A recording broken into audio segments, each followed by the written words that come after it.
म अहिले सरकारले नाङ्गिएको हुनाले लाज छोप्नका लागि अहिले अदालतहरुमा घुमिरहेको सरकारको लाज छोपिदिनु पर्नेछ।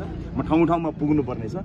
समय आउँदैछ, चाँडै नै म सबैलाई तयार हुनको लागि भन्न चाहन्छु, get ready for the revolution. दुईटा ठूला राजनीतिक दलहरू बिना कुनै विषम परिस्थिति मिल्छन् भने त्यसबाट उत्पन्न हुने परिस्थिति कति भयावह हुन्छ तपाईहरुलाई अन्दाज छ भनेर मैले भनेको थिएँ नि। अहिले म तपाईलाई त्यही स्मरण गर्नको लागि अनुरोध गर्न चाहन्छु।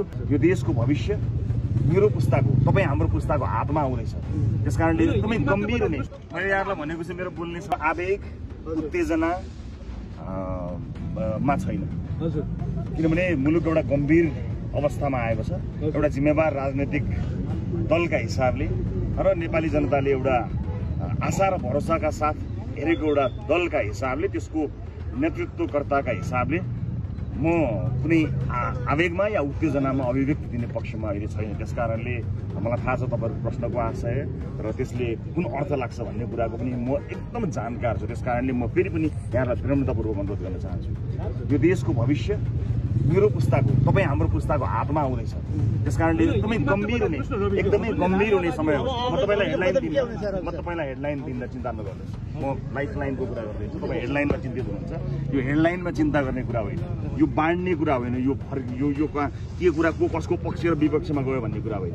2/3 सरकार छ। म त्यही भन्न अस्ति पनि भनेको थिएँ मैले, यो 2/3 सरकारले देशका तमाम समस्या समाधान गर्नुपर्ने थियो नि त। उसले के बाचा गरेको थियो एउटै कुरा स्मरण गर्छु तपाईलाई। मैले पार्लियामेन्टमा के भनेको थिएँ, जब दुईटा ठूला राजनीतिक दलहरू बिना कुनै विषम परिस्थिति मिल्छन् भने त्यसबाट उत्पन्न हुने परिस्थिति कति भयावह हुन्छ तपाईहरुलाई अन्दाज छ भनेर मैले भनेको थिएँ नि।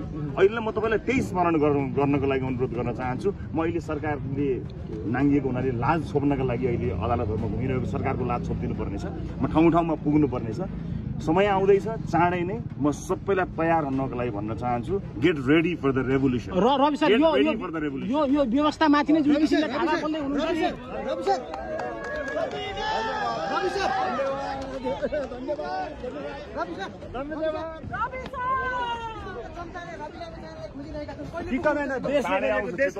चितवन चाँडै आउँछ। चितवनबाट परिवर्तनको घण्टी बजेको म आउँदैछु। चितवनले धैर्य गरेको छ, मलाई थाहा छ।